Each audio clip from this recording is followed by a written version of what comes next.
This is our review of AP Style Question Set 8 for the AP Chemistry students at Johnson High School.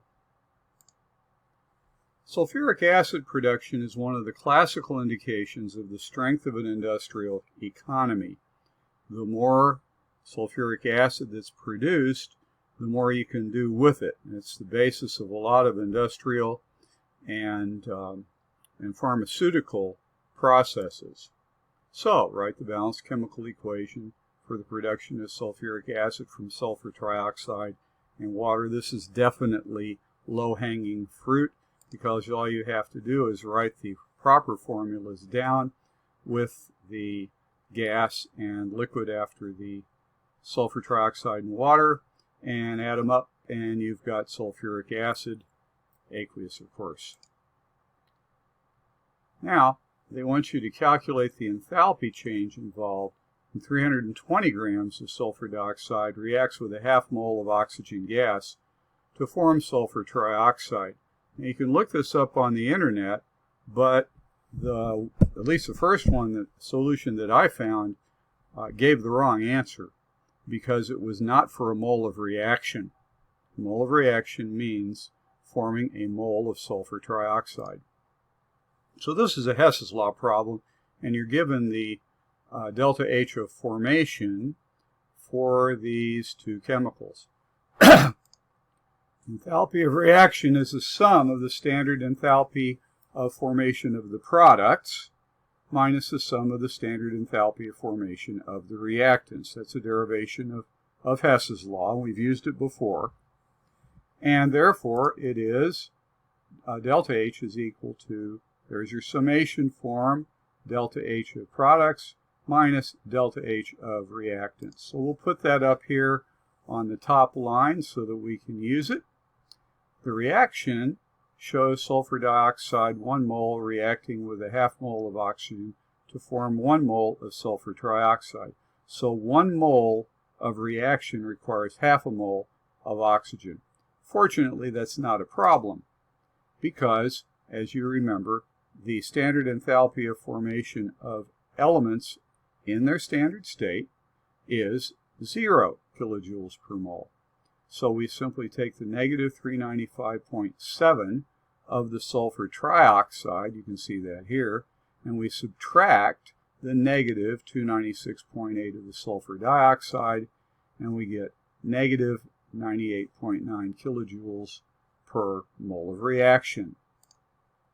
For 320 grams of sulfur dioxide, now we simply divide that by the molar mass of sulfur dioxide, 64066, and multiply it by the negative 98.9 kilojoules per mole of reaction, and we get negative 494 kilojoules. Now the reaction, we are told, has 100% yield. You dissolve the sulfur trioxide in water, forming 25 liters of sulfuric acid solution. What's that molarity? I want you to show the work in units. Here is the equation, of course. Moles of sulfur trioxide and sulfur dioxide are the same. So the 320 grams, this is something you did in the last slide. You divide by 64. In this case, we write it as 0.07 grams since we're working with 3 sig digs. And we get 4.99 moles, round off to 5. But for 3 sig digs, it's 4.99. How many liters? Well, it says 25 liters of solution. So the answer is 0.200 molar. That is 5 moles roughly in 25 liters of solution. Now some of the sulfuric acid is reacted with sodium hydroxide. I've written down the balanced chemical equation, the full chemical equation there for you. They want the net ionic equation for the reaction.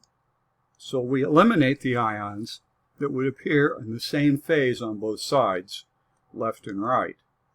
First, the sodium shows up as aqueous on both sides. And then the sulfate shows up aqueous on both sides.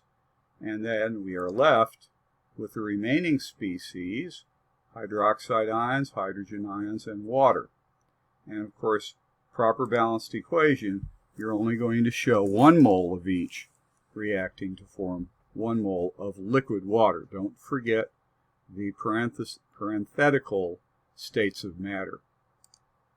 This is, by the way, is the commonplace acid-base net ionic equation for any acid and any base as long as you're working with hydroxide bases. Now, some of the sulfuric acid reacted with sodium hydroxide, they want to know the pH. If 25 liters of 0.1 molar sodium hydroxide is added to 10 liters of the 25 liters that we produced. And they're telling us, although water is produced in the reaction, the volume of the water is negligible when it comes to calculating the pH. So there is the reaction. We're going to use an Eureka table because we've got both reactants here. Now the acid, we have 2 moles of acid if you do the multiplication. The base, we have 2.5 moles of base. However, we're not working with monoprotic acid here, so we've got to take that into consideration. So we start off with 2.5 and 2 on the left and zeros on the right. 2.5 moles of sodium hydroxide will only neutralize 1.25 moles of sulfuric acid, that strong acid. Therefore,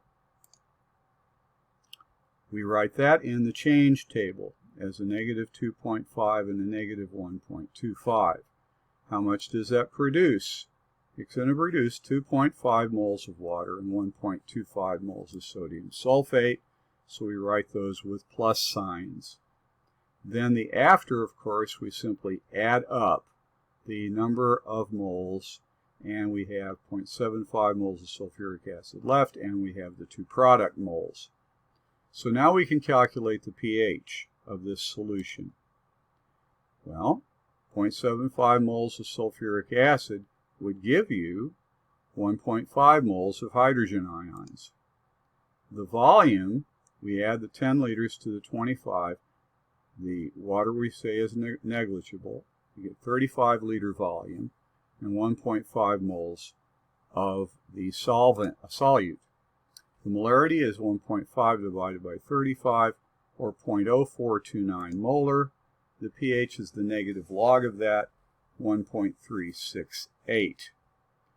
So as you can see, now if you did the negative log of 0.2, actually 0.4 because of the hydrogen ions there, you would get a number much less than 1.368.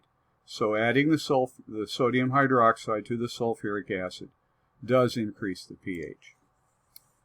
Now, they take an excess amount of that acid, react it with 20 grams of calcium, and assume 100% yield. What volume would be produced? We give you the pressure and the temperature. All right, the reaction is here, and we see we have 1 mole of each of the reactants and products in the equation. So the moles of hydrogen is equal to the moles of calcium. We divide the 20 by the molar mass of calcium metal. We get 0.499 moles of either calcium used up or hydrogen produced. So the volume of hydrogen using Pavnert, we divide both sides by P and we get the nRT over P as our formula. We plug in 0.499, 8.31 liter kilopascals per mole Kelvin, and 300 Kelvin is 27 degrees. We divide that by 97.3 kPa. I suggest you do that on your calculator and then turn the video back on. So the answer, first we show that we get rid of everything but the volume, which is 12.7 liters of hydrogen. We now go to problem 2, which is a precipitation. It gives you the question, which is the percent silver, the solution that is made 200 milliliters, the soluble solid 2 grams, and then you add sodium chromate until you get precipitate. This is the type of filtration apparatus that you used this year. vacuum filtration, and you get 0.154 grams. They could give you the filter paper and the filter paper plus the precipitate, but we've just skipped that simple step. They want the Netonic equation. Silver ions react with chromate to form silver chromate, Ag2CrO4. Therefore, that's the Netonic equation. Hopefully you got that. So the precipitate, they want to know the number of millimoles of silver ions in the precipitate. We look at the formula for silver chromate, and we see that there's 2 silvers for every chromate.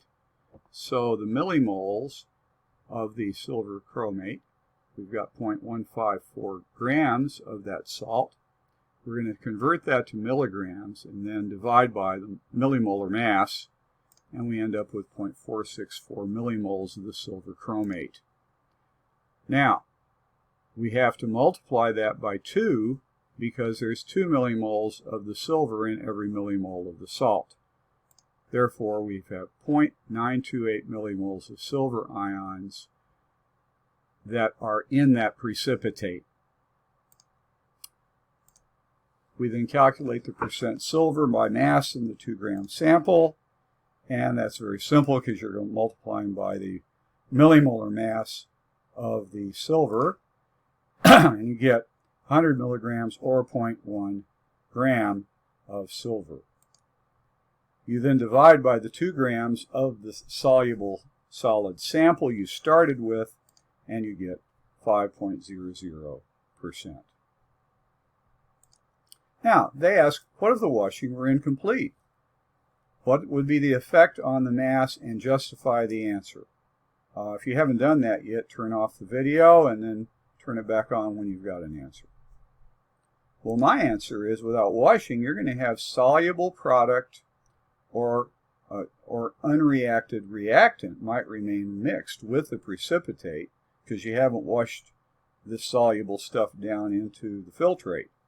So then you dry it, you'd add it to the mass of the precipitate, and that would end up making the percent silver larger. We didn't ask you what that would do to the percentage of silver in the original sample, but they might do that for you. If the volume of water used was misread, and you actually put 240 milliliters to dissolve the original sample, how would that affect the mass of solid that's collected? Again, if you haven't answered that, turn off the video and then come back when you have an answer. Well, the best answer is the only effect of using 240 milliliters is that you're going to have more liquid down in the filtrate in the Buechner flask. There should be no effect on the amount of solid collected because water is not in the collected mass. You dry it at the end, and so no problem. Now, what is the minimum volume in milliliters of 0.2 molar sodium chromate needed to completely precipitate? Well, the millimoles of sodium chromate would be half the number of millimoles of silver. So 0.5 times 0.928 is 0.464 millimoles of chromate. A few slides ago, we did that opposite process. So the molarity is millimoles of chromate per milliliters of solution. So 0.2 molar chromate equals moles of chromate divided by the molarity of the solution. And 0.464 millimoles divided by 0.2 millimoles per milliliter, 2.32 milliliters of chromate would be needed for the precipitation. Thanks for sitting in on this, and please let us know if you have any additional questions.